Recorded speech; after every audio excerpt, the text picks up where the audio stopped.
नमस्कार, बहुत स्वागत है आप सभी का। आप देख रहे हैं आज की खबर का खास शो वंदे राष्ट्र और मैं हूं आपके साथ प्रगति ठाकुर। आज वंदे राष्ट्र में हम सबसे पहले बात कांग्रेस के मिशन साउथ की करेंगे, जिसको देखकर ये लगता है कि दक्षिण के सहारे कांग्रेस जो है वो केंद्र की राजनीति पर जाने का पूरा जोर देती भी नजर आ रही है और उसे सुधारने पर भी जोर देती नजर आ रही है।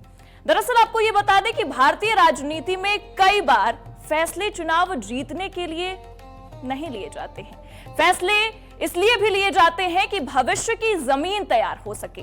यानी कि हम अगर ये बात करें तो राजनीति में कई बार ये फैसले जो हैं वो चुनाव जीतने के लिए नहीं, बल्कि अपनी जो जमीन है वो भविष्य के लिए और भी ज्यादा बेहतर करने के लिए लिए जाते हैं।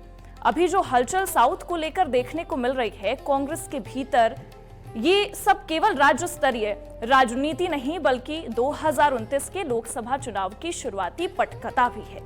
कांग्रेस के अंदर अब ये माना जा रहा है कि दक्षिण भारत को बचाए रखना राहुल गांधी की सबसे बड़ी राजनीतिक प्राथमिकता बन चुका है।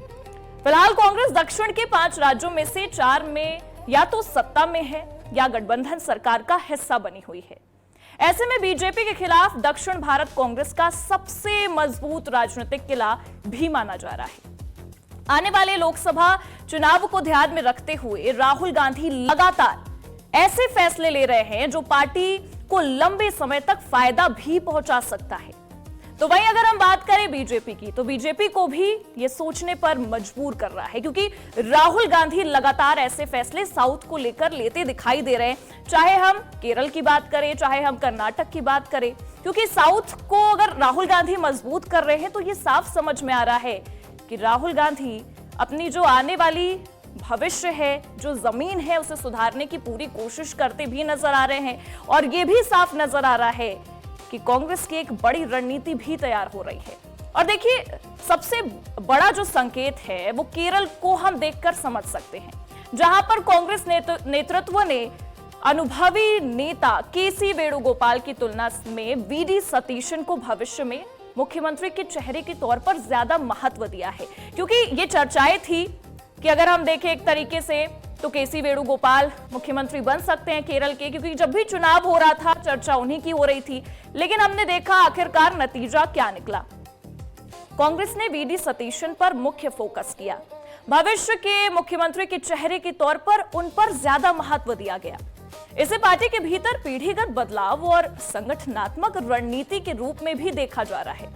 देखिए, माना तो यह भी जा रहा है कि राहुल गांधी ने दिल्ली की सत्ता राजनीति से ज्यादा, यानी कि अगर हम राज्य की राजनीति की बात करें तो दिल्ली की सत्ता को ज्यादा महत्व देने के पीछे इतने सारे बदलाव किए हैं। राहुल गांधी ने दिल्ली की सत्ता राजनीति से ज्यादा राज्य स्तर पर आक्रामक नेतृत्व को प्राथमिकता भी दी है। और इन सबके बीच देखिए, दिलचस्प बात यह रही कि सतीशन के समर्थन में अपेक्षाकृत कम विधायक थे। लेकिन इसके बावजूद राहुल गांधी का जो फैसला है वो सतीशन पर जाकर अटका। यानी कि वीडी सतीशन को राहुल गांधी ने केरल का मुख्यमंत्री चुना। केसी वेणुगोपाल के बजाय वीडी सतीशन को केरल का मुख्यमंत्री चुनना राहुल गांधी का एक बड़ा मास्टर स्ट्रोक भी माना गया, क्योंकि इसने पार्टी में परिवारवाद या फिर करीबियों को तरजीह देने के आरोपों को खारिज कर दिया। राहुल गांधी ने यह फैसला लेकर यह साफ संदेश दिया। इससे उन्होंने जमीनी नेताओं, जनता और सहयोगी दलों यानी कि आईयूएमएल की पसंद को प्राथमिकता दी। ये भी साफ नजर आया, जिससे कांग्रेस को राज्य में मजबूत जनाधार और एक आक्रामक नेतृत्व भी मिला है। यानी कि अगर हम केवल केरल पर अगर हम संकेत दें तो केरल एक महत्वपूर्ण जगह था। जब चुनाव हुआ तो ये समझ में आया कि वहां पर चीजें बदल सकती हैं, राहुल गांधी एक बड़ा फैसला ले सकते हैं और राहुल गांधी कहीं ना कहीं कुछ अलग चीजें लाकर दिखाएंगे। और ये भी समझा जा रहा था, क्योंकि अगर हम फेवरेटिज्म की बात करें तो ये भी चीजें नजर आती हैं। लेकिन राहुल गांधी ने वहां पर चीजें बदलकर एक बड़ा संकेत दिया है। और केसी वेणुगोपाल की जगह अगर वीडी सतीशन को मुख्यमंत्री बनाने पर फोकस किया गया तो आप समझिए कि राहुल गांधी साउथ को लेकर कितनी बड़ी रणनीति बनाते नजर आ रहे हैं। राहुल गांधी का कितना बड़ा फोकस इस वक्त साउथ पर है। और अगर हम राज्य की राजनीति पर फोकस करें तो राज्य की राजनीति को बेहतर बनाकर संगठन को मजबूत करने पर एक बड़ा संकेत, संगठन के बजाय जो तमाम जो उनके समर्थक है उनको मजबूत करने पर बड़ा संकेत, और साथ ही साथ जो सहयोगी दल है साउथ में कांग्रेस का उसे और मजबूत करने को लेकर एक बड़ा संकेत राहुल गांधी ने कांग्रेस नेतृत्व ने देने की इस दौरान कोशिश की है, क्योंकि केरल चुनाव के दौरान जब नतीजे आए वहां पर चीजें साफ हुई, फिर ये लगा कि सरकार गठन में इतनी देरी क्यों हो रही है, मुख्यमंत्री चुनने में इतनी देरी क्यों हो रही है। लेकिन उसके बावजूद जब मुख्यमंत्री का चेहरा सामने आया जिसने सबको चौंका कर रख दिया, क्योंकि बड़े बड़े चेहरे थे कांग्रेस के पास केरल में, और उसके बावजूद कांग्रेस ने नेतृत्व जो है कांग्रेस का, उसने राहुल गांधी ने फोकस किया वीडी सतीशन पर। देखिए, वीडी सतीशन की अगर हम बात करें तो केसी वेणुगोपाल के अपेक्षाकृत उनको कम समर्थन मिलता नजर आ रहा था, जो तमाम लोग हैं वो ऐसा कह रहे थे। लेकिन सहयोगी दल की जो प्राथमिकता थी उस पर फोकस किया राहुल गांधी ने। सहयोगी दलों की जो प्राथमिकता थी उसको आगे रखकर यह दिखाने की कोशिश की है कि साथ मिलकर एकजुट होकर हम साउथ में एक अलग किला अपना जो है उसे हासिल करेंगे, और साउथ की, यानी कि अगर हम साउथ की केवल बात करें, उसे मजबूत करके केंद्र की राजनीति में एक बड़ा संदेश भी राहुल गांधी देने की कोशिश कर रहे हैं। तो ये बड़ी तैयारी है कांग्रेस की 2029 के चुनाव को लेकर। ये बड़ी, जो कह सकते हैं एक तरीके से वहां पर राजनीतिक बदलाव है, उसे लेकर सबसे ज्यादा फोकस करने की कोशिश कर रहे हैं राहुल गांधी। और अगर हम केवल राहुल गांधी की ना बात करें तो तमाम जो कांग्रेस के लोग हैं, जो कांग्रेस के नेतृत्व के लोग हैं, वो भी राहुल गांधी के समर्थन में इसलिए उतरते नजर आ रहे हैं क्योंकि 2029 के लोकसभा चुनाव पर सबसे ज्यादा फोकस भी निकलकर सामने आ रहा है। और अगर हम लेफ्ट की बात करें तो केरल में अब वो बिल्कुल तरीके से सफाया होता उसका नजर आया। तो ये साफ है कि कहीं ना कहीं राहुल गांधी साउथ पर फोकस करके साफ तौर पर दिल्ली की जो सीढ़ी है उसको और भी ज्यादा बेहतरीन करने की कोशिश कर रहे हैं। क्योंकि हमने अक्सर देखा है कि चुनाव की जब चर्चा होती है तो लोग ये सोचते हैं कि जीतने के लिए चुनाव लड़ा जा रहा है, या जो भी रणनीति बनाई जा रही है वो चुनाव जीतने के लिए बनाई जा रही है। लेकिन आप ये भी समझिए, आप तक ये संदेश भी हम पहुंचाने की कोशिश कर रहे हैं कि जो राजनेता होता है, जो लगातार राजनीति में एक अलग तरीके से रणनीति बनाता है, उसकी सबसे बड़ी रणनीति ये होती है कि उसका जो भविष्य है, आने वाला भविष्य है, वो और बेहतरीन हो सके। तो उस पर सबसे बड़ा फोकस भी राहुल गांधी ने कहीं ना कहीं करने की कोशिश की है। और देखिए, सबसे ज्यादा इस वक्त जो चर्चा है वो कर्नाटक को लेकर भी हो रही है। अगर हम केरल की बात ना करें, केवल हम कर्नाटक पर भी अगर फोकस करने की कोशिश करें तो वहां पर इस वक्त सबसे ज्यादा बदलाव और सबसे ज्यादा चर्चा उसी की हुई है। सिद्धारमैया की जगह डीके शिव कुमार को कमान सौंपे जाने की तैयारी चल रही है, या कह सकते हैं अब सौंप दी गई है। कांग्रेस के अंदर इसे केवल सत्ता संतुलन नहीं बल्कि 2028 चुनाव की रणनीति के तौर पर भी देखा जा रहा है। सिद्धारमैया अभी बड़े जनाधार वाले नेता माने जाते हैं, और अहिंदा यानी कि अल्पसंख्यक, पिछड़ा हिंदू वर्ग और दलित समीकरण पर उनकी मजबूत पकड़ होती है। सिद्धारमैया की अगर हम पकड़ की केवल बात करें तो अहिंदा पर उनकी पकड़ काफी मजबूत समझी जाती है। लेकिन पार्टी नेतृत्व सरकार के कार्यकाल के बीच बढ़ती एंटी इनकम्बेंसी को लेकर भी सतर्क है। कांग्रेस रणनीतिकारों का भी यह मानना है कि चुनाव से पहले नेतृत्व परिवर्तन सरकार के खिलाफ माहौल को कमजोर कर सकता है। यह कांग्रेस रणनीतिकारों का मानना है, और संगठन में नई ऊर्जा भी भर सकता है।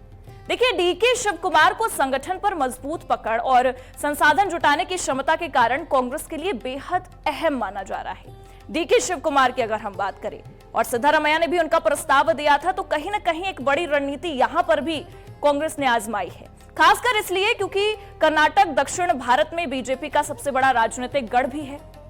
कर्नाटक में फिलहाल जो भी फैसले लिए जा रहे हैं, निगाहें 2028 के विधानसभा चुनाव और 2029 के लोकसभा चुनाव पर टिकी हुई है। यानी कि ये जो कर्नाटक में हमें समीकरण देखने को मिला, ये जो चीजें वहां पर बदली हैं चुनाव के मद्देनजर, वो कहीं ना कहीं 2028 के विधानसभा चुनाव और 2029 के लोकसभा चुनाव पर मुख्य फोकस के तौर पर बदलती नजर आई हैं। सिद्धारमैया का इस्तीफा, डीके शिव कुमार की ताजपोशी, कहीं ना कहीं ये इस सबके इर्द गिर्द घूमती नजर आ रही है। डीके शिव कुमार के नेतृत्व में बन रही नई सरकार में यह भी सामने आया है कि 3 डिप्टी सीएम बनाए जा सकते हैं। इसकी चर्चा काफी तेज है। चूंकि डीके शिव कुमार वो कालिगा समुदाय से आते हैं, इसीलिए पिछड़े और एससी समुदाय से डिप्टी सीएम बनाने की तैयारी चल रही है। तो यह चर्चा है कि डीके शिव कुमार की सरकार में 3 डिप्टी सीएम होंगे। और आपको यह भी बता दें कि एससी कोटे से डिप्टी सीएम की पोस्ट के लिए जी परमेश्वर और मल्लिकार्जुन खड़गे के बेटे प्रियांक खड़गे बड़े दावेदार माने जा रहे हैं। तो ये कर्नाटक के समीकरण है जो हमने आप तक पहुंचाने की कोशिश की है। आप समझिए साउथ में कितनी बड़ी तैयारी कांग्रेस की तरफ से चलती नजर आ रही है। कांग्रेस एक बड़ी रणनीति के तौर पर उतर रहा है। केरल की हमने तस्वीरें आपको साफ बताई किस तरीके से चीजें हैं, पर कर्नाटक में ये बदलाव काफी अहम इसलिए समझा जा रहा है क्योंकि अचानक से वहां पर चीजें बदली हैं। सिद्धारमैया का इस्तीफा, डीके शिव कुमार की ताजपोशी की तैयारी, ये कहीं ना कहीं एक बड़ा समीकरण है। और वो कलेगा समुदाय से आने के बाद ये फोकस कि अब 3 डिप्टी सीएम और हर समुदाय पर फोकस, ये सबसे जरूरी संदेश वहां से कांग्रेस ने देने की कोशिश की है। और कर्नाटक में अचानक से ये बदलाव जो हो रहा है, ये आप अचानक मत समझिए। 2026 में होने वाला ये बदलाव 2028 के विधानसभा चुनाव की तैयारी और खासकर 2029 के लोकसभा चुनाव की बड़ी तैयारी के तौर पर देखा जा रहा है। तो ये तैयारियां कांग्रेस लेकर चल रही है साउथ में। केरल में आपने देखा केसी वेणुगोपाल को वहां से मुख्यमंत्री बनाना, एक बड़ी रणनीति, एक बड़ी तैयारी कांग्रेस की, एक बड़ा संदेश 29 के चुनाव के मद्देनजर भी।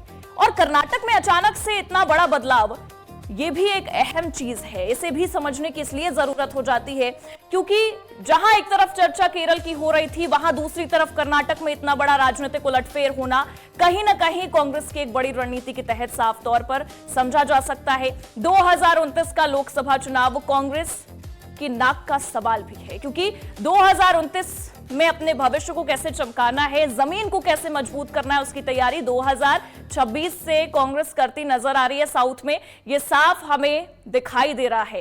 केरल में, कर्नाटक में, साउथ के हर जगहों पर अपने आप को मजबूत कर चुकी है कांग्रेस और ये समझने की कोशिश कर रही है कि जिन सहयोगियों के साथ हम आगे बढ़ रहे हैं उनका समर्थन हम हमेशा बरकरार रखें, उन्हें प्राथमिकता पर रखें कि चीजें ना बिगड़ पाए। इस पर सबसे ज्यादा फोकस कांग्रेस करती नजर आ रही है। तो सबसे बड़ा फोकस कांग्रेस का ये भी है कर्नाटक में कि अगर सिद्धारमैया की जगह अब डीके शिव कुमार को लाया जाएगा तो संगठन में उनकी मजबूती सबसे ज्यादा है और कहीं ना कहीं एक बड़ा चेहरा, एक पॉपुलर चेहरे के तौर पर वो उभर कर सामने आते हैं तो समर्थकों का भी जो समर्थन है वो मिलता वहां पर नजर आएगा।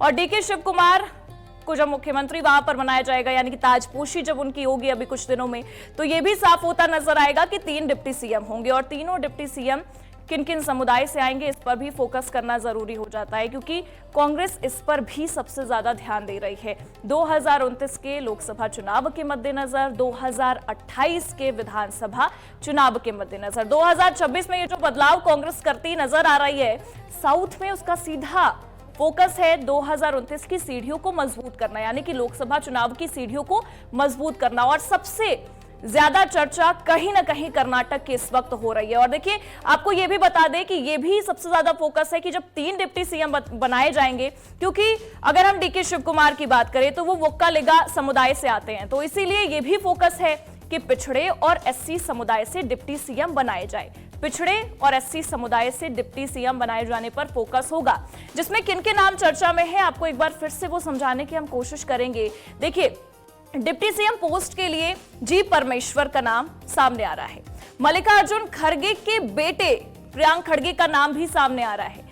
तो ये 2 नामों की चर्चा है, लेकिन हालांकि ये भी खबर है कि 3 डिप्टी सीएम बनाए जा सकते हैं और समुदाय पर भी कांग्रेस सबसे ज्यादा फोकस कर सकती है। तो एक बड़ी तैयारी है कांग्रेस की साउथ को लेकर। और साउथ में अगर हम एक तरीके से देखें तो कांग्रेस को समर्थन भी मिलता नजर आता है। कांग्रेस की वहां पर एक मजबूत पकड़ भी बनी हुई है और उसे और मजबूती देने की कांग्रेस पूरी कोशिश करती नजर आ रही है। देखिए, इन तीनों घटनाओं को अगर साथ रखकर देखें तो कांग्रेस के अंदर राहुल गांधी की कार्यशैली में साफ बदलाव अब दिखाई दे रहा है। पहले जहां वो अलग अलग गुटों के बीच संतुलन बनाने की कोशिश करते थे, तो वहीं अब वे जीत की संभावना और लंबी राजनीतिक रणनीति को ध्यान में रखकर सीधे हस्तक्षेप करने से भी नहीं हिचक रहे हैं। पार्टी के कई नेता निजी बातचीत में ये कह रहे हैं कि राहुल गांधी अब अपनी राजनीतिक समझ पर पहले से ज्यादा भरोसा करने लगे हैं।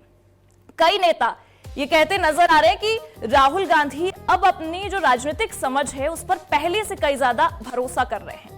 ऐसे समय में जब राष्ट्रीय स्तर पर कांग्रेस कई चुनौतियों से जूझ रही है, तो दक्षिण भारत को बचाए रखना राहुल गांधी की राजनीति का सबसे बड़ा केंद्र बनता जा रहा है और यही रणनीति आने वाले समय में कांग्रेस की दिशा तय कर सकती है।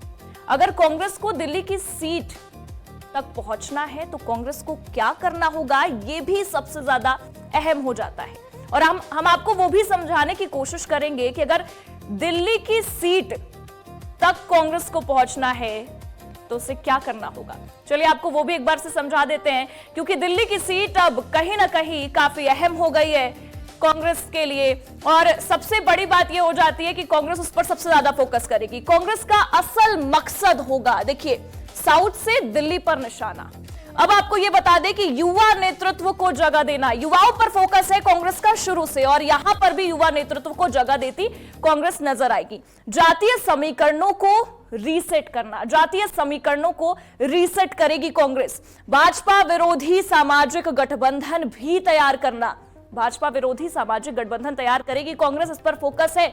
2029 से पहले पार्टी को लड़ने योग्य बनाना। तो हमने आपको यह समझाया कि ये जो बदलाव है ना 2029 को लेकर है, संगठनिक मजबूती और जमीनी स्तर पर काम करना भी एक बड़ा फोकस है। बूथ स्तर पर कैडर का निर्माण करना भी होगा। साउथ से दिल्ली तक का ये जो फोकस है साफ नजर आ रहा है। तकनीकी और सोशल मीडिया का आक्रामक उपयोग करना होगा। सोशल मीडिया पर आपको कांग्रेस में एक बड़ा बदलाव देखने को मिलेगा। कांग्रेस का असल मकसद यही होगा। कांग्रेस सबसे ज्यादा इस पर फोकस करती नजर आएगी। और अगर हम साफ तौर पर देखें तो इस दौरान जो राहुल गांधी जूझते नजर आ रहे हैं, तमाम जगहों पर चुनाव हुआ, आपने देखा किस तरीके से नतीजे आए, कांग्रेस के फेवर में चीजें नहीं आई हैं, लेकिन उन सब के बाद भी साउथ में कांग्रेस अपने आप को और मजबूत करने की कोशिश कर रही है, जिसके पीछे युवा नेतृत्व पर सबसे ज्यादा फोकस करती कांग्रेस नजर आएगी। युवाओं पर सबसे ज्यादा फोकस होगा। और दूसरी चीज जिसको आप आने वाले समय में बदलता देखेंगे, सोशल मीडिया तकनीक पर कांग्रेस का फोकस सबसे ज्यादा होगा। और वहीं भारतीय राजनीति अब उस दौर में प्रवेश कर चुकी है जहां केवल करिश्मा चुनाव नहीं जिता सकता आपको। संगठन, गठबंधन, सामाजिक समीकरण और क्षेत्रीय नेतृत्व, ये सब मिलकर सत्ता तय करेंगे। एक बार फिर आपको समझा देते हैं, संगठन, गठबंधन, सामाजिक समीकरण और क्षेत्रीय नेतृत्व, ये सब मिलकर आपकी सत्ता तय करेंगे। कांग्रेस आज जो बदलाव करती आपको दिखाई दे रही है वो दरअसल बहुत बड़े संकेत है। कर्नाटक में सिद्धारमैया का इस्तीफा और डीके शिव कुमार का संभावित उदय सिर्फ सत्ता परिवर्तन नहीं है, यह उस बड़े राजनीतिक बदलाव का संकेत है जिसमें कांग्रेस शायद पहली बार यह स्वीकार कर रही है कि 2029 की लड़ाई दिल्ली से नहीं, राज्यों के मजबूत चेहरों और क्षेत्रीय गठबंधनों के सहारे लड़ी जाएगी। अब देखिए, देखना तो यह होगा कि कांग्रेस इन संकेतों को रणनीति में बदल पाती है या फिर ये बदलाव भी भारतीय विपक्ष की अधूरी कहानी बनकर रह जाता है। लेकिन ये आप ध्यान रखिए कि ये जो बदलाव आप साउथ में देख पा रहे हैं, ये जो चीजें आप केरल से लेकर कर्नाटक तक देख पा रहे हैं, ये कहीं ना कहीं 2029 की लड़ाई जो दिल्ली में लड़ी जाएगी उस पर सबसे ज्यादा फोकस है। और कांग्रेस भी ये समझ गई है कि ये जो लड़ाई है केवल इसके इर्द गिर्द नहीं घूमेगी, बल्कि और भी ज्यादा चीजों पर नजर आएगी। तो ये सबसे बड़ा बदलाव है। और अब ये देखना होगा कि भारतीय विपक्ष की अधूरी कहानी ये बनकर रह जाती है या सच में कांग्रेस का ये बदलाव आगे बढ़ता है। और चलिए अब हम दूसरे जो सबसे अहम चीजें हैं आपके लिए जो जरूरी है उस पर भी फोकस कर लेते हैं। अदालतों में लंबित मामलों और फैसलों में होने वाली देरी पर चिंता जताते हुए सुप्रीम कोर्ट ने देश के सभी हाई कोर्ट के लिए अनिवार्य दिशा निर्देश जारी कर दिए हैं। शीर्ष अदालत ने आरक्षित फैसलों, जमानत आदेशों और उनके कारणों को सार्वजनिक करने के लिए स्पष्ट समय सीमा तय की है। सुप्रीम कोर्ट ने निर्देश दिया है कि किसी भी मामले में फैसला सुरक्षित रखे जाने के बाद उसे अधिकतम 3 महीने के भीतर सुनाया जाना चाहिए। वहीं जमानत से जुड़े मामलों में आदेश आदर्श रूप से अगले दिन जारी किया जाए और उसी दिन जेल प्रशासन तक पहुंचाया भी जाए।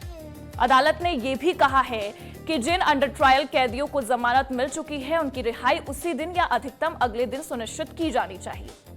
नए दिशा निर्देशों के अनुसार अदालत पहले आदेश का प्रभावी हिस्सा खुले कोर्ट में सुनाएगी और उसके विस्तृत कारण 7 दिनों के भीतर वेबसाइट पर अपलोड किए जाएंगे। साथ ही जिस दिन फैसला सुरक्षित रखा गया हो उसकी जानकारी भी संबंधित हाईकोर्ट की वेबसाइट पर प्रदर्शित की जाएगी।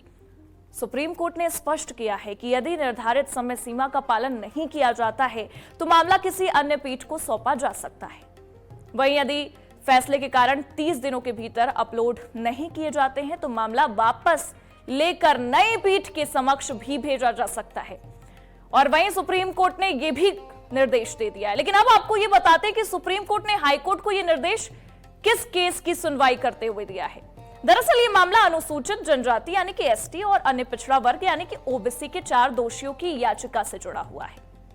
उनका यह कहना था कि झारखंड हाई कोर्ट में उनकी क्रिमिनल अपील 2022 से पेंडिंग है, लेकिन अब तक फैसला नहीं सुनाया गया। याचिकाकर्ताओं ने दलील दी कि फैसले में इतनी देरी संविधान के अनुच्छेद 21 के तहत मिले जीवन और व्यक्तिगत स्वतंत्रता के अधिकार का उल्लंघन है। इसमें समय पर सुनवाई और न्याय पाने का अधिकार भी शामिल है। तो वहीं इससे पहले नवंबर 2025 में सुप्रीम कोर्ट ने सभी हाई कोर्ट से रिपोर्ट मांगी थी। इसमें यह बताने को भी कहा गया था कि किन मामलों में फैसला कब रिजर्व रखा गया, कब सुनाया गया और आदेश वेबसाइट पर कब अपलोड किया गया। सुप्रीम कोर्ट को हाई कोर्ट को क्या निर्देश दिया गया, यह सब समझ में आना चाहिए। क्या निर्देश दिया गया है आपको भी एक बार समझा देते हैं। सुप्रीम कोर्ट को हाई कोर्ट को क्या निर्देश इस दौरान दिया गया है, ये जानना बेहद जरूरी है। और देखिए, सबसे बड़ी बात यह है कि ये बताने को इस दौरान कहा गया है कि किन किन मामलों में फैसला कब रिजर्व रखा गया, कब सुनाया गया और आदेश वेबसाइट पर कब अपलोड किया गया। क्या कुछ निर्देश हैं, आइए एक बार आपको समझा देते हैं ग्राफिक्स के जरिए भी, क्योंकि बहुत महत्वपूर्ण है कि आप तक भी चीजें पहुंचे और आप तक भी जानकारियां पहुंचे। निजी स्वतंत्रता से जुड़े मामलों में हाईकोर्ट को तेजी दिखानी होगी, ये है। और वहीं रेगुलर बेल और अग्रिम जमानत याचिकाओं की सुनवाई उसी दिन पूरी होनी चाहिए, यह निर्देश दिया है हाईकोर्ट को और सुप्रीम निर्देश मिला है। आदेश उसी दिन सुनाया और वेबसाइट पर अपलोड भी किया जाना चाहिए। यदि ऑर्डर रिजर्व रखा गया है तो अगले दिन सुनाया जाए, ये कहा गया है। वही आपको ये बता दें कि जमानत और सजा पर रोक के आदेश की सूचना जेल प्रशासन को तुरंत भेजी जाए। तुरंत भेजने की बात कही गई है। आरोपी यानी कि दोषी उसी दिन रिहा भी हो सके, इसका भी खास ध्यान देना होगा, बशर्ते कोई वांटेड केस ना हो या शर्तें पूरी हो। यह भी इसमें सबसे बड़ा मुख्य केंद्र है। आपराधिक केस में आरोपी जेल में होने पर जज 7 दिन के भीतर स्पष्टीकरण मांग सकते हैं और वहीं बाकी मामलों में 1 महीने बाद कोर्ट नई दलीलें या सफाई नहीं मांगेंगे। यह भी साफ हुआ है, हर महीने हाईकोर्ट से चीफ जस्टिस को रिजर्व फैसलों की जानकारी भी मिलेगी, यह भी साफ आया है। रिपोर्ट की कॉपी संबंधित बेंच को भी भेजी जाएगी, यह भी निर्देश है। तो हाईकोर्ट को सुप्रीम निर्देश ये मिले हुए हैं। ऑपरेटिव भाग सुनाने के 15 दिन में विस्तृत फैसला अपलोड भी जरूरी है। 15 दिन में अपलोड ना होने पर रजिस्ट्रार जनरल चीफ जस्टिस को सूचना दे देगा, ये निर्देश है। अगले 2 दिन में मामले से जुड़ी बेंच को भी रिपोर्ट भेजी जाएगी। देखिए, लोगों को इससे बड़ी राहत मिलती नजर आएगी। इसके दौरान महीने बाद भी फैसला नहीं हुआ तो पक्षकार आवेदन दे सकते हैं। आप लोगों को एक बड़ी राहत मिलेगी इससे। ऐसे आवेदन पर 2 दिन के भीतर सुनवाई भी अनिवार्य है, यह भी सुप्रीम निर्देश जो है हाईकोर्ट को दिया गया है। 4 महीने में भी फैसला ना हुआ तो दूसरी बेंच को सौंपने की अपील भी संभव है। हाईकोर्ट वेबसाइट पर केस स्टेटस में रिजर्व डेट, ऑपरेटिव भाग और अपलोड डेट भी दिखेगी आपको। फैसला अपलोड होते ही पक्षकार और वकीलों को ईमेल अलर्ट भी जारी होगा। तो ये सारी चीजें सामने आई है, ये सुप्रीम निर्देश मिला है। देखिए, सीजेआई सूर्यकांत ने सुनवाई के दौरान ये कहा है कि हाईकोर्ट जज के रूप में 15 साल के कार्यकाल में कभी भी किसी मामले में फैसला सुरक्षित नहीं रखा, ना ही 3 महीने के भीतर फैसला नहीं सुनाया। अब देखिए, उन्होंने ये भी कहा कि न्याय की कीमत पर ऐसी देरी को जारी रहने नहीं दिया जा सकता। दरअसल भारत के संविधान ने धारा 142 के तहत सुप्रीम कोर्ट को स्पेशल पावर दिए हैं। इसके तहत सुप्रीम कोर्ट कंप्लीट जस्टिस के लिए स्पेशल ऑर्डर भी जारी कर सकता है, यानी कि किसी मामले में सामान्य कानून तुरंत या फिर पूरा न्याय नहीं कर पा रहा हो तो सुप्रीम कोर्ट अपने विशेष अधिकार का इस्तेमाल कर सकता है। यह साफ साफ इस दौरान कहा गया है। तो वहीं आपको बता दें कि सुप्रीम कोर्ट ने हाई कोर्ट को लंबित मामलों को जल्द निपटाने के भी निर्देश दिए हैं। लेकिन क्या आप जानते हैं कि सुप्रीम कोर्ट में आज भी हजारों केस लंबित पड़े हैं? लोग न्याय की आस में भटक रहे हैं। आइए आपको भी बता देते हैं कि कितने केसेस लंबित आज भी पड़े हैं, कोर्ट में कितने फैसले अभी भी लंबित नजर आते हैं। एक बार फिर से आपको ये समझाने की कोशिश करते हैं कि कितने केसेस अभी भी इस दौरान लंबित पड़े हुए हैं। देखिए, सुप्रीम कोर्ट में इस समय 92,385 पेंडिंग मामले पड़े हुए हैं। इस पर सबसे ज्यादा फोकस कोविड के बाद ई फाइलिंग बढ़ने से मामलों की संख्या लगातार बढ़ती नजर आ रही है। वहीं अगर हम बात करें 2025 में केंद्र सरकार का राज्यसभा में यह बड़ा खुलासा सामने आया है। और दूसरा फोकस देश भर की अदालतों में 5.49 करोड़ से ज्यादा केस लंबित है, यानी कि 5 करोड़ से ज्यादा केसेस लंबित हैं अभी भी। और देखिए, देश भर के हाईकोर्ट 63 लाख से अधिक मामले इस दौरान यहां भी लंबित हैं। न्याय व्यवस्था पर लंबित मामलों का भारी बोझ है, ये चीजें सामने आई हैं। और लाखों केसों में फैसले का इंतजार अभी भी जारी है। लाखों केसेस ऐसे हैं जहां पर फैसले का इंतजार अभी भी जारी है।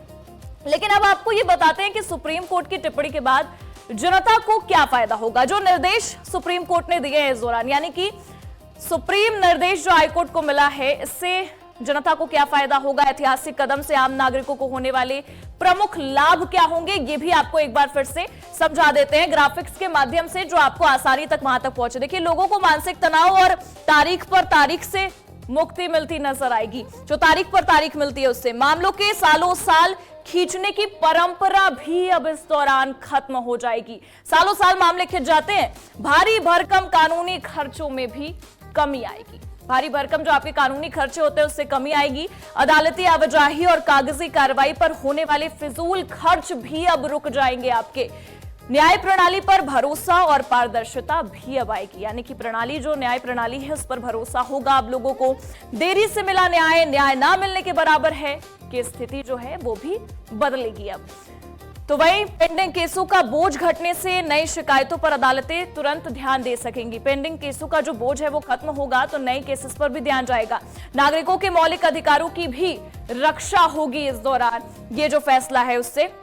तो ये सारी चीजें नजर आएंगी इसमें, ये सारे फायदे होंगे आपको और ये सारे फायदे आप तक भी पहुंचेंगे, आपको भी महसूस होंगे। फिलहाल रुकेंगे एक छोटे से ब्रेक के लिए, हम फिर हाजिर होते हैं।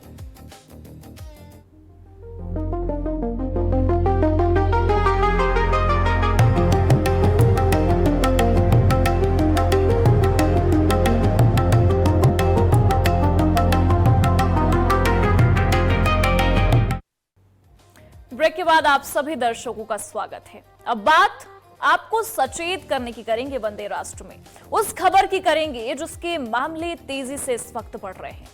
दरअसल गर्मी लगातार बढ़ रही है, आपने भी महसूस किया होगा। एसी लगातार चल रहे हैं, लेकिन अब सवाल सिर्फ बिजली के बिल का नहीं है, जान का भी है। दिल्ली के पॉश हॉर्ज खास इलाके में वो हुआ जिसने हर एसी चलाने वाले परिवार को डरा कर रख दिया है।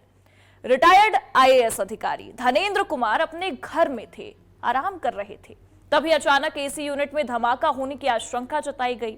कुछ ही मिनटों में कमरे में आग फैल गई। धुआं इतना ज्यादा था कि बाहर निकलना तक मुश्किल हो गया। बताया यह जा रहा है कि घर का स्मार्ट डोर भी लॉक जो था वो तुरंत नहीं खुल पा रहा था और यही देरी जानलेवा बन गई। हादसे में पूर्व आईएएस अधिकारी की मौत भी हो गई है, जबकि उनका बेटा घायल हुआ है। तो ये मामला सामने आया है जिसने सबको हैरान करके रख दिया है। और हर घर में जहां एसी चलती है, जहां लोग एसी का प्रयोग कर रहे हैं, क्योंकि भीषण गर्मी पड़ रही है, आप भी परेशान होंगे इस एसी की वजह से, आप भी बहुत ज्यादा परेशानी का सामना कर रहे होंगे और हर घर में एसी भरपूर चला रहे होंगे। लेकिन जिस घर में एसी चलती है, ये खबर जब से सामने आई है, उस घर में परेशानी भी और ज्यादा बढ़ गई है। हर एसी चलाने वाले परिवार को इसने डरा कर रख दिया है इस खबर ने, क्योंकि रिटायर्ड आईएएस अधिकारी धनेंद्र कुमार अपने घर में थे, तभी अचानक एसी यूनिट में धमाका हुआ। ये घर भी आप पीछे देख पा रहे हो जहां पर इस तरीके से धमाका हुआ है और ये मामला निकलकर सामने आया धनेंद्र कुमार के घर से, जहां एसी का धमाका होता है और उस धमाके की वजह से पूर्व आईएएस अधिकारी अब हमारे बीच, हम सबके बीच नहीं रहे। उनका बेटा घायल हुआ है। इस पूरे धमाके के मद्देनजर जो डोर लॉक था वो भी खुल नहीं पा रहा था और ये एक बड़ा कारण बना उनकी मौत का, यानी कि पूर्व आईएएस अधिकारी का।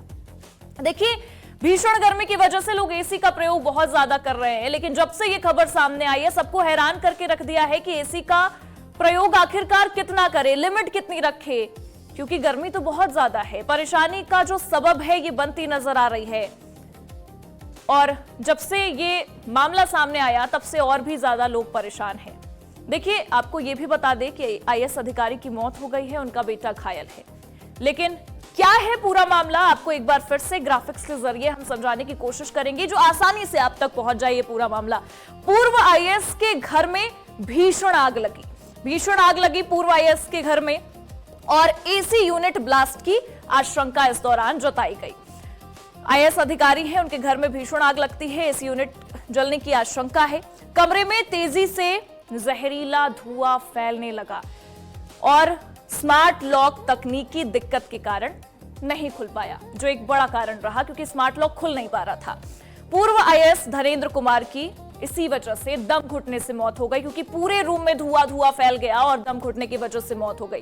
बेटा झुलसा अस्पताल में उसे भर्ती कराया गया, जहां उनका इलाज चला। आईएएस अधिकारी की मौत हो गई, उनका बेटा घायल हुआ। जांच में इलेक्ट्रिकल फॉल्ट का एंगल भी शामिल है, जांच हो रही है, उसमें इलेक्ट्रिकल फॉल्ट भी सामने आया है। तो पूर्व आईएएस अधिकारी की अगर हम बात करें तो इस तरीके से ये पूरा मामला सामने आया। कुछ बयान भी सामने आए हैं, आपको वो सुनवा देते हैं। देखिए, जो है परसों रात को करीब 11:18 पे थाना हौसखास में जो है एक कॉल मिली, जिसके अंदर ये था कि घर में आग लगी है। तो इस पे इमीडिएटली रिएक्ट करते हुए हमारी टीम्स जो है वहाँ पहुँची। जब तक हमारा आईओ पहुँचा तब ये पाया गया कि 2 इंजर्ड जो हैं उनको पीसीआर जो है हॉस्पिटल लेके जा चुकी थी और उनको वहाँ एडमिट कराया जा रहा था। मौके पर पहुँचे हुए स्टाफ ने इमीडिएटली पास से ही पानी की बकेट्स भर के जो है आग बुझाने की कोशिश की और थोड़ी देर बाद जो है वहाँ पे फायर ब्रिगेड आ गई और जो है आग पे काबू पाया गया। जो इंजर्ड जो हैं उनको आइडेंटिफाई किया गया इनिशियली, वो थे श्री धनेंद्र कुमार, जो कि एक रिटायर्ड आईएएस ऑफिसर हैं 1968 बैच के और भारत सरकार और हरियाणा सरकार में कई वरिष्ठ पदों पे जो है काम कर चुके थे। इसमें जो अभी तक प्रिलिमिनरी जानकारी है उसके तहत ये पाया गया है कि जो उनके कमरे में एसी यूनिट थी उसमें किसी तरीके का मैल फंक्शन हुआ, जिसके कारण धुआं और आग उठी और शायद धुएं की इनहेलेशन से जो है वो अपने रूम में कोलैप्स हुए और उनके घर में उनके साथ में उनके परिवार वाले और कुछ डोमेस्टिक हेल्प थे, उन लोगों ने मिलकर के उनको बाहर निकाला। ऑलमोस्ट 20-25 मिनट लग गए एंड वो कह रहे हैं, बहाना ये दे रहे हैं कि हमको लोकेशन नहीं मिली या गली पतली थी तो हमने मिस कर दी गली। आई डोंट थिंक ऐसा कुछ है, क्योंकि सायरन हमें एक ही बार ही सुना फायर ब्रिगेड का और जब सुना वो आ गई फायर ब्रिगेड। ठीक है, मतलब मतलब ये स्लम नहीं है, यहाँ पे पतली गलियां हो, अच्छा पॉश एरिया है। स्लम फायर ब्रिगेड आई थी जब तो आ गई थी, बहुत ही इजीली आ गई थी। मतलब फायर डिपार्टमेंट को जो हम सारे नेबर्स, ये अंकल आंटी दोनों ओल्ड है, मतलब ठीक है ओल्ड, मैं एज को नहीं कह रही, बट ओनली वो दो और उनके स्टाफ रहते हैं। एंड अंकल इतने प्रोमिनेंट पोस्ट पे ऑलरेडी रहे हुए, तब उनको ये हेल्प लाने में इतना उनको टाइम लगा, तो किसी और नॉर्मल इंसान का तो क्या ही होगा इस ओवर पॉपुलेटेड घूसखोर देश में। और देखिए, इस पूरे मामले के सामने आने के बाद अब सवाल ये है कि क्या एसी सचमुच इतना खतरनाक होते जा रहा है। विशेषज्ञ भी ये बताते हैं कि एसी खुद नहीं फटता, लेकिन उसके अंदर मौजूद गैस, ओवरलोडिंग, खराब वायरिंग और लापरवाही उसे चलता फिरता बम बना देती है। जो कि घटना सामने आई आईएएस अधिकारी से जुड़ी हुई, वो कहीं ना कहीं इसी का एक बड़ा एग्जाम्पल है और इससे कितने लोगों की जान भी गई है। चलिए अब आपको ये भी बता देते हैं कि आखिरकार ये क्यों फट जाता है एसी और कितना बड़ा घातक ये साबित हो सकता है अगर चीजें सही ना हो तो। देखिए, ओवरलोडिंग से एसी कंप्रेसर जो है वो गर्म हो जाता है, ओवरलोडिंग की वजह से ये गर्म हो जाता है और खराब वायरिंग आग लगने का एक बड़ा कारण भी बनता है। खराब वायरिंग की यहां पर हम बात कर रहे हैं, ये एक बड़ा कारण है और एसी के लोकल पार्ट्स जो है वो खतरा कई गुना बढ़ाते भी नजर आते हैं इस पूरे मामले के अंतर्गत। पुरानी केबल स्पार्किंग तेजी से करती है, पुरानी केबल अगर है तो वो स्पार्किंग तेजी से करती नजर आती है। लगातार चलाने से भी मशीन जो है ओवरहीट हो जाती है। अगर आप एसी का प्रयोग लगातार कर रहे हैं तो वो ओवरहीट जरूर होगा, इसका भी खास ध्यान रखिए। गैस लीकेज आग को भड़का सकती है।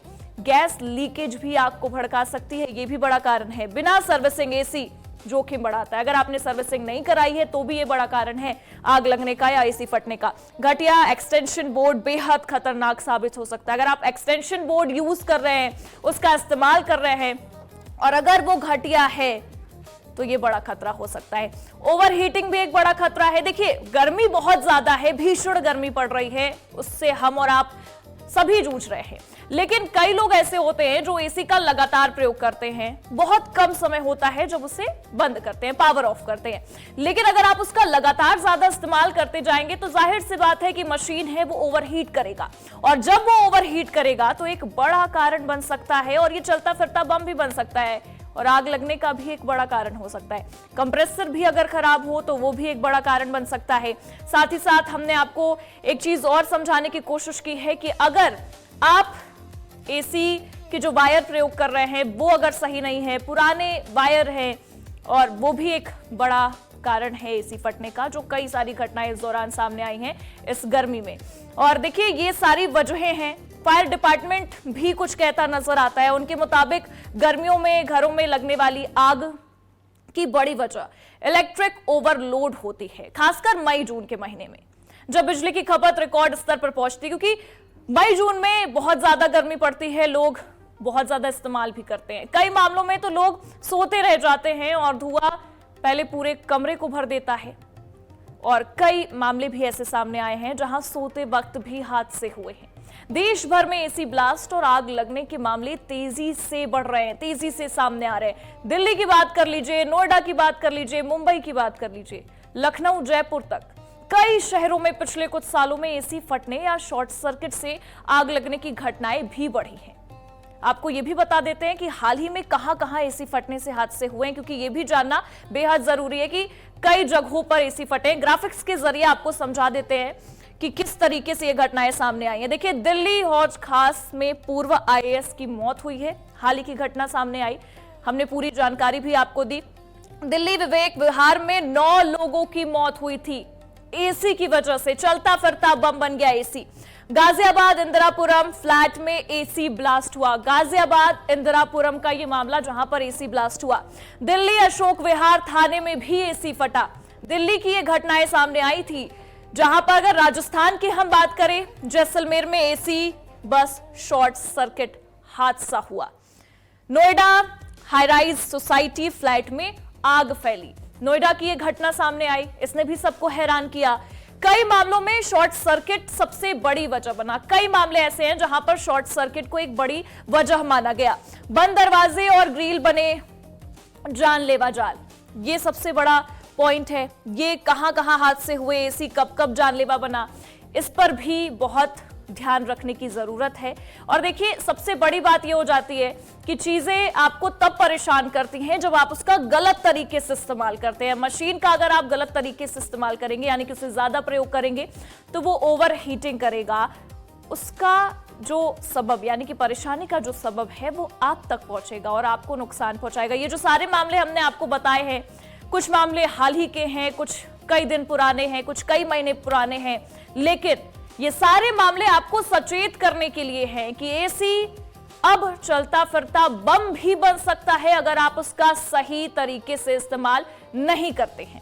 चलिए, अब बात उस स्मार्ट डोर लॉक की भी कर लेते हैं, जिसे लोग सुरक्षा का सबसे आधुनिक तरीका मानते हैं, जो कि आईएएस अधिकारी ने भी माना।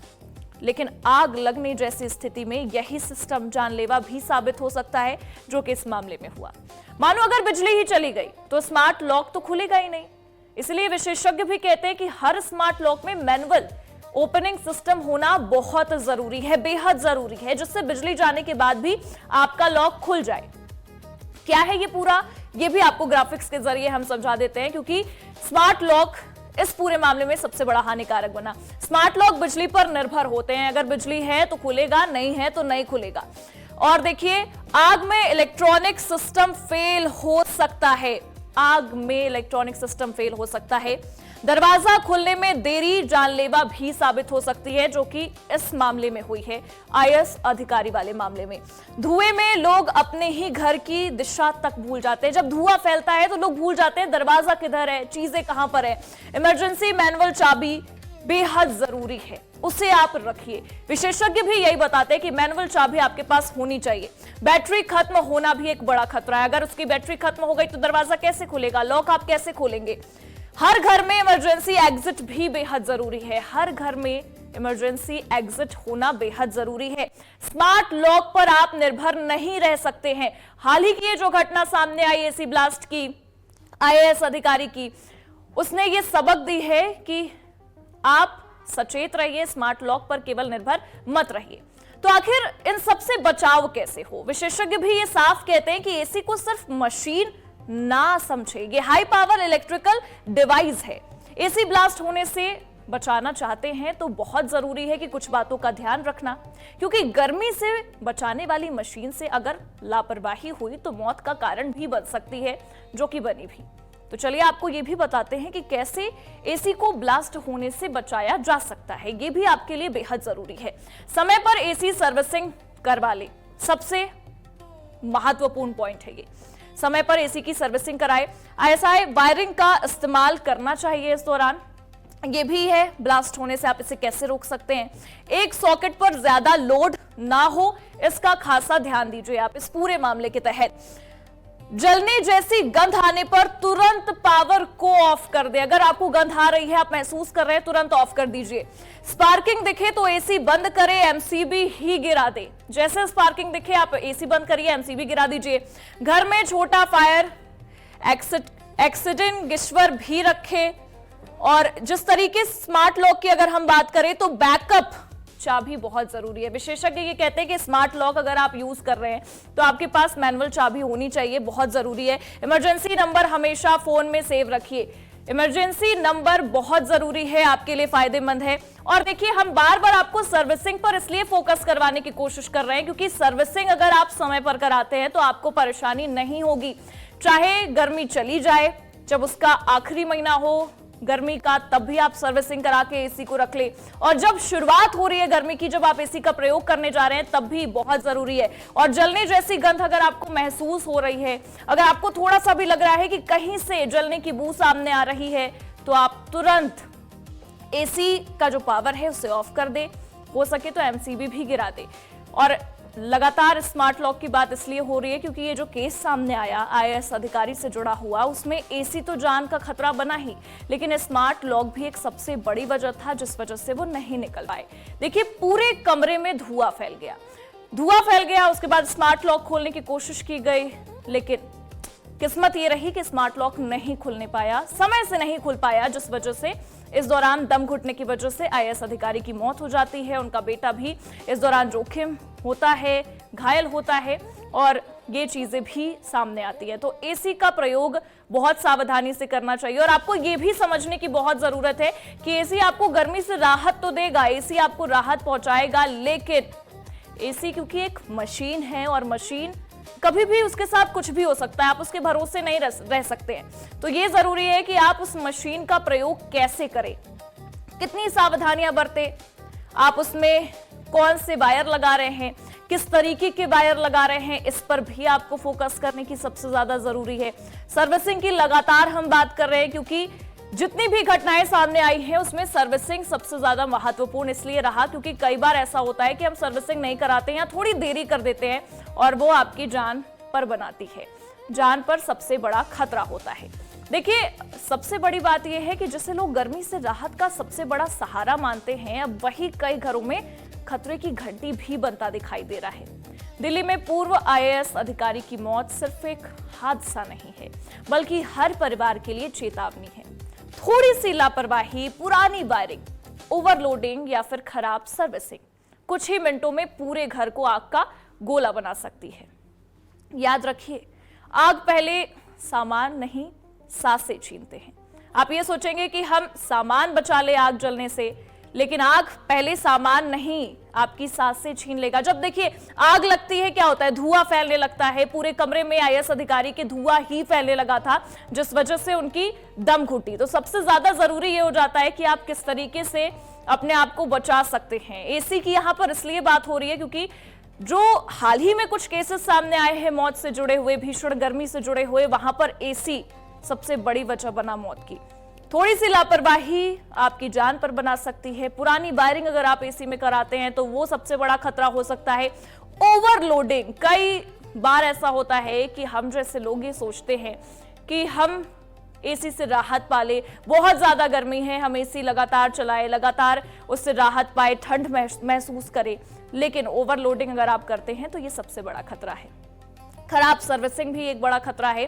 सर्विसिंग का खासा ध्यान देना भी जरूरी है, क्योंकि मशीन के जो पार्ट्स होते हैं वो भी खराब होते हैं, उन पर भी फोकस करना जरूरी है। कुछ ही मिनटों में पूरे घर को आग का गोला ये सारी दिक्कतें बना सकती हैं।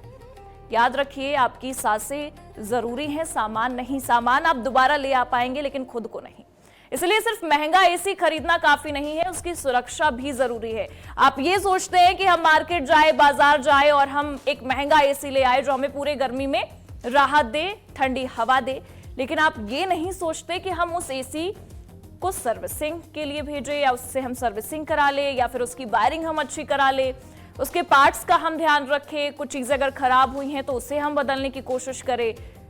इस पर आप ध्यान देने की कोशिश नहीं करते हैं। तो एसी महंगा खरीदना इतना ही काफी नहीं है गर्मी में, उसकी सुरक्षा भी जरूरी है, क्योंकि गर्मी से बचाने वाली मशीन अगर आप उसे नजरअंदाज करेंगे तो जाहिर सी बात है कि वो आपको परेशान भी कर सकती है।